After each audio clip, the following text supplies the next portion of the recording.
In this tutorial, I'll show you how to knit and crochet bags to felt. For both knit and crochet, I will start at the bottom of the bag, work some increases, work the body of the bag, and work some decreases.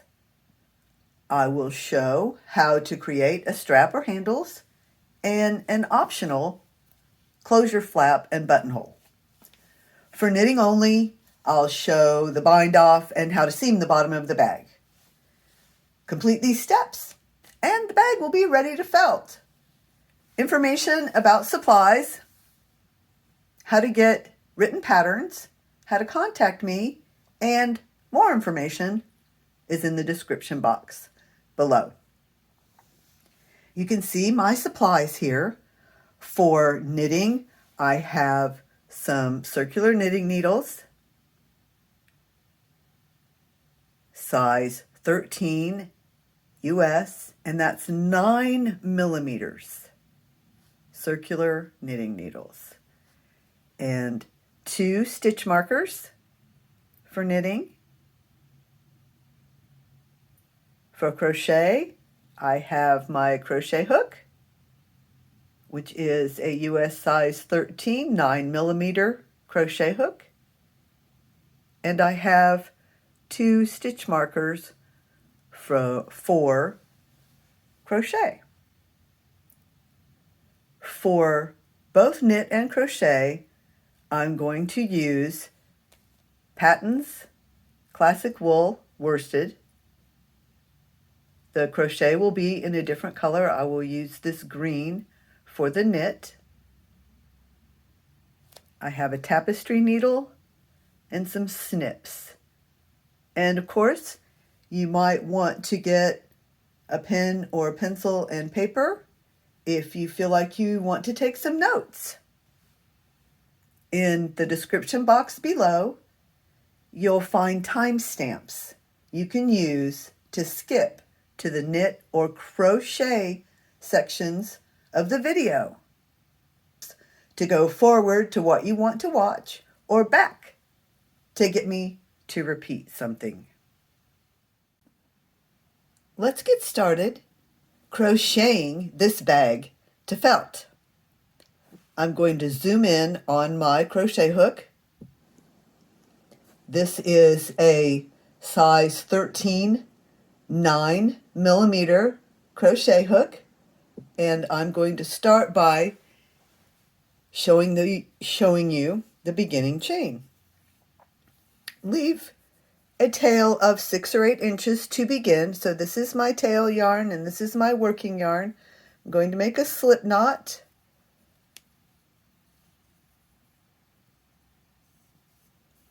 And begin to chain. I hold my yarn by picking it up on my pinky. I wind it around my pinky and I pick it up with my index finger. And this is my left hand, this is my right hand. I am right-handed. I pick it up with my pinky, pick it up with my index finger, and then I'm ready to begin to crochet. I'm going to start by making some chains.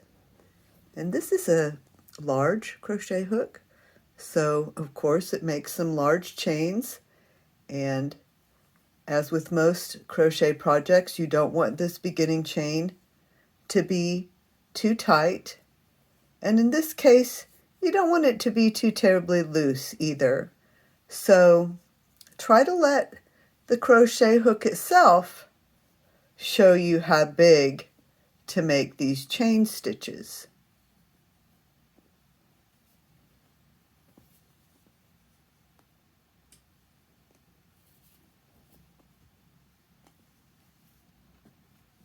Try to make them even.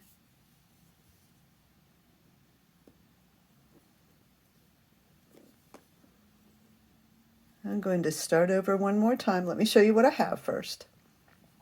I have some chains, and they are fairly large because of the large hook. This is worsted weight yarn. There's more information about that available at the beginning of this video and in some other videos. So let me show you again, just one more time, how to get started with your beginning chain. Leave a tail because you'll need a little bit of yarn to weave in that beginning end. Make a slip knot and get the slip knot on your crochet hook. I hold, and any way you hold your yarn and hook that works for you and doesn't give you hand pain, do that. This is how I do it. I have a couple other grips that I sometimes use, but to begin, I almost always use this knife grip, and I pick it up with my pinky, wind it around my pinky, pick it up with my index finger, and begin to chain.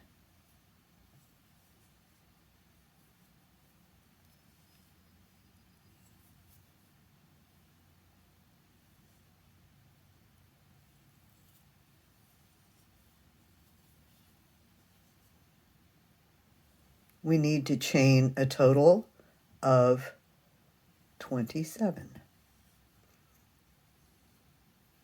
And I'm going to do that, and I will be right back with you to crochet round 1. Here's my crochet chain.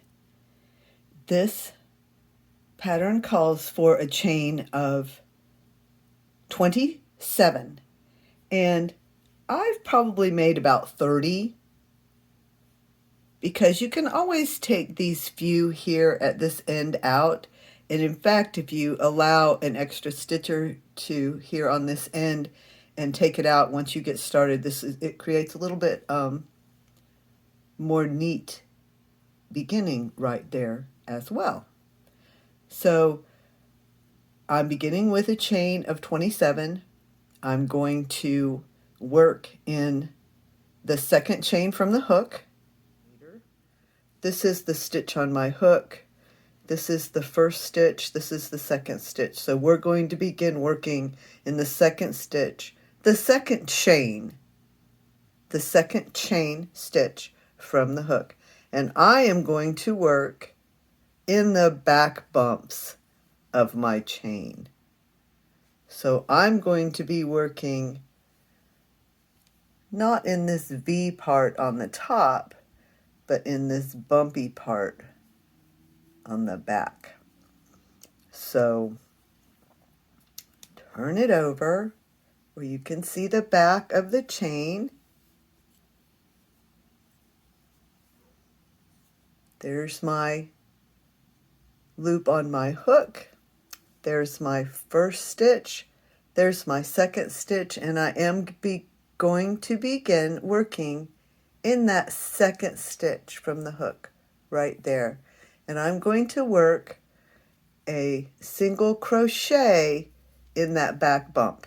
You are just picking up one strand of yarn, yarn over, pull through, yarn over, pull through.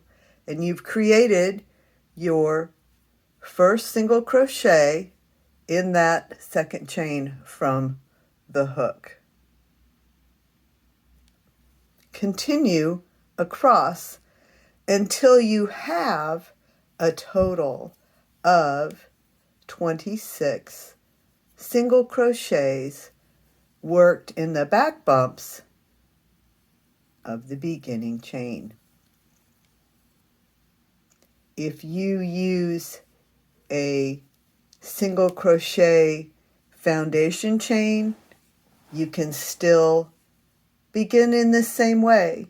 Just use your beginning foundation chain to begin.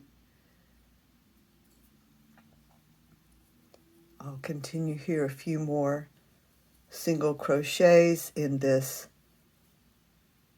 chain where I'm working in the back bump. To work in the back bump, I insert my hook, yarn over, pull through, yarn over, pull through. fairly large stitches, easy to see what you're doing.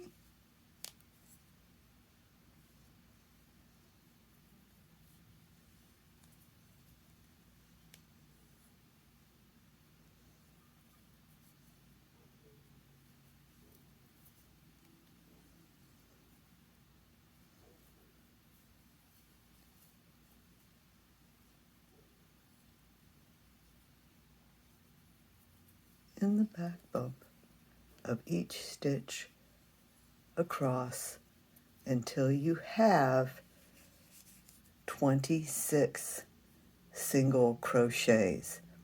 So if you have made your chain a little extra long, then you should have a couple of chains at the end. And we will just count and make sure we have the 26 before we go on. I've made 26 single crochets in my beginning chain. Start with the beginning chain of 27 or more. Single crochet in the second chain in the back bump of the second chain from the hook. Single crochet in the back bump of the second chain from the hook, and single crochet in 26 chains across until you have 26 single crochets.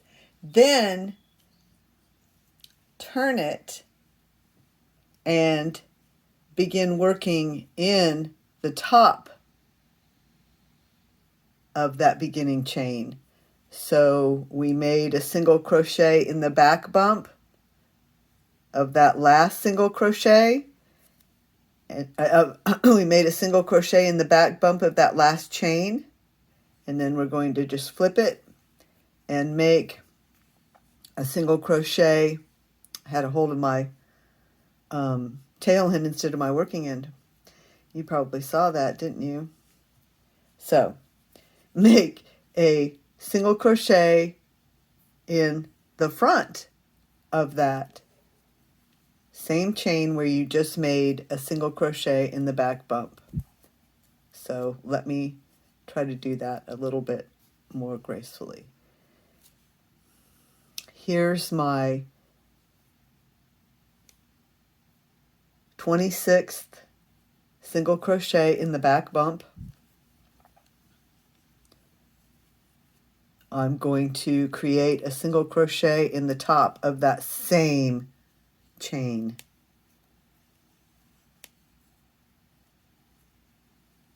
And then continue and single crochet all the way across until you have 26 single crochets in the top of the chain for a total of 52 single crochets.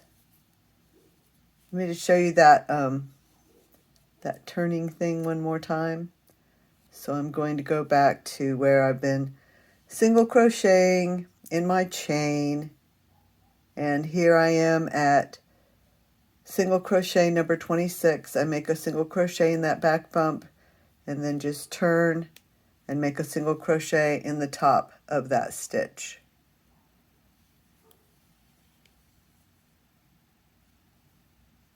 Make a single crochet in the top of the next stitch.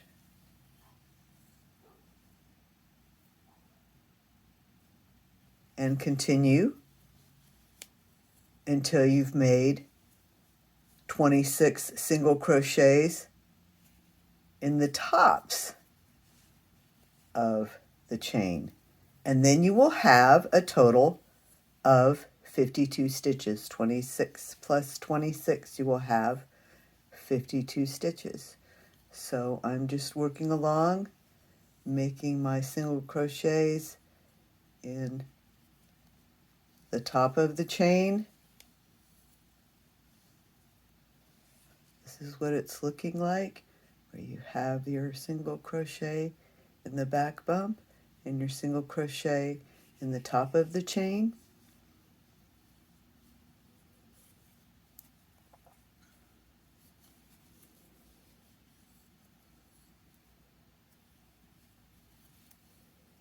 I like working with the large crochet hook.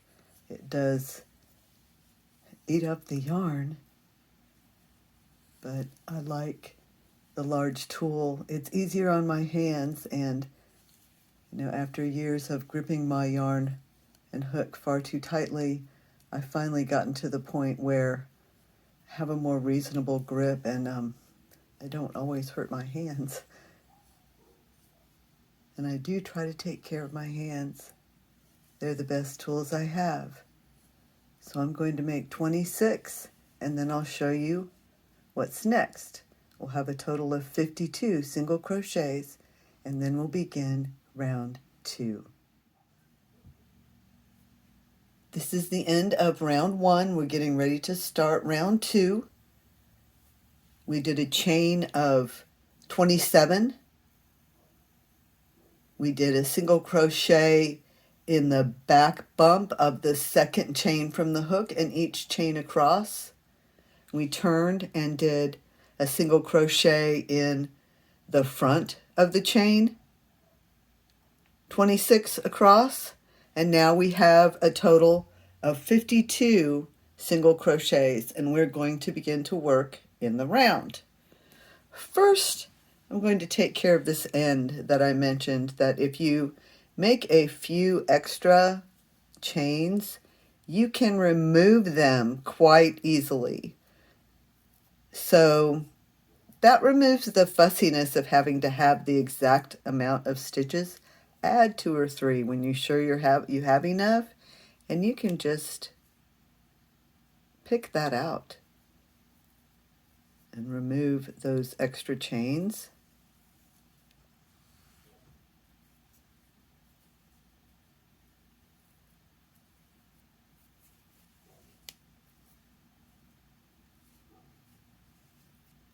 I had quite a few, I think 3 or 4, one more. And then when you pull that up, it makes a nice tidy beginning as well. There's not a knot there. In fact, I think I could pull it through one more time. Yes. And have a very neat beginning there. We're ready to begin round 2. Round 2 is an increase round, as are rounds 4 and 6. So I'm going to talk about the increases, and then when you get to round 4 and round 6, you'll understand what you're doing. So I'm going to take a little bit of time here to talk about the increases. This is our beginning chain. This is our tail, and this is the beginning chain. We worked in the back bump, a single crochet in each stitch along the back bump. We came around this corner and we worked a single crochet in the top of the beginning chain all along here. And we have 52 stitches around. So we have 26 stitches here, beginning with this marker, stitch 1, stitch 26, and we have 26 stitches here, stitch 1, stitch 26, for a total of 52, starting with this one. And we're going to work in the round. So we will join here in just a minute, but I'm going to talk about the increases. You'll work 1 single crochet, and then you'll work 2 single crochets in this stitch to increase. Then you work 22 single crochets, 1 in each one, for 22 single crochets. And that brings you to right here, where you'll make another increase and a single crochet. Single crochet here where the marker is, and move the marker up into that new stitch that you've created. 2 single crochet in the next one, 22 single crochet across, That brings you to right here, 2 single crochet, 1 single crochet. And then you will have increased 4 stitches around, and we have 52 stitches now, so we'll have 56 stitches at the end of round 2. And like I said, this is the same way that we will increase on rounds 4 and 6. So I place the markers like this because this is the first half of the round and this is the second half of the round, and that helps me keep track of my stitch count and know where to place those increases. So let me get started with round 2. Because we're working in the round, I like to make a join. I'll take my stitch marker out so you can see more clearly as I make this join. So this is my last stitch, my stitch number 52. And this is my first single crochet number 1, and I'm going to slip stitch in it.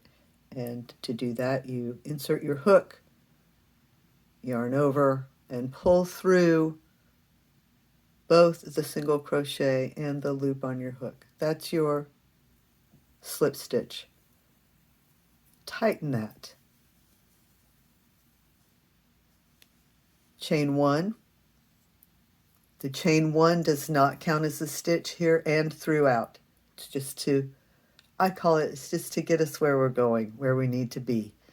Chain 1 and then single crochet in that first single crochet. And I like to just go ahead and put my marker back in right away so I know that's the first stitch in that round that I just made. And I put a little tag on this marker to show that this is the beginning of my round. This other marker is just plain. It doesn't have a tag on it, so I know that's the center of my round. That helps me. 1 single crochet and then the increase. 2 single crochet. And then work across 22 single crochets.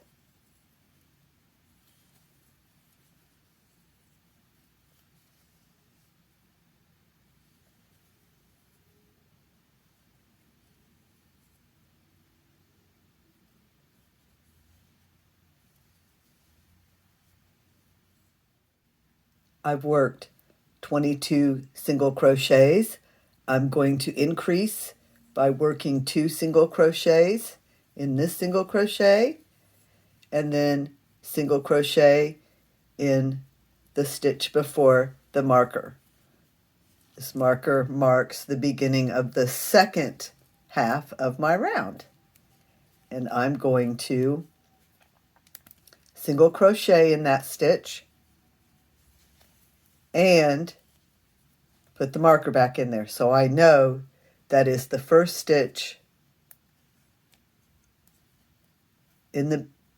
of the second half of my round, and I increase in the next stitch. 2 single crochets and then single crochet 22 across again.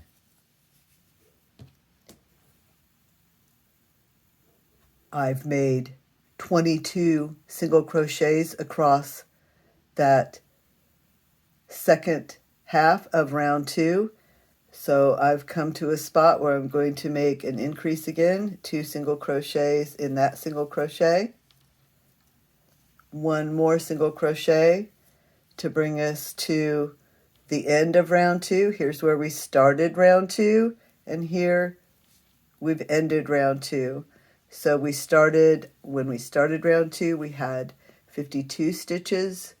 We worked a total of 4 increases, and now we have 56 stitches, and we will join to begin round 3.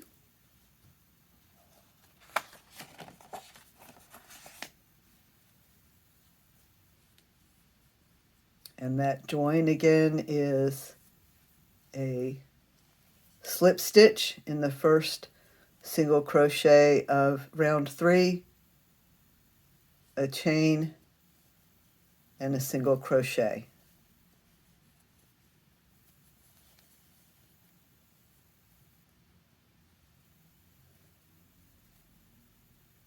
Put the marker in that first stitch again, and then round 3 is crochet around. So you'll have 56 single crochets around because you're just single crocheting in each stitch around. We ended round 2 with 56 stitches, so you will end round 3 with 56 stitches as you work a single crochet in each single crochet around for round 3. We have crocheted 3 rounds and we're ready to start round 4, another increase round. So I have the piece laying here again where you can see where the markers are, and I've just folded it a little bit so you can see both ends so I can show you where the increases go.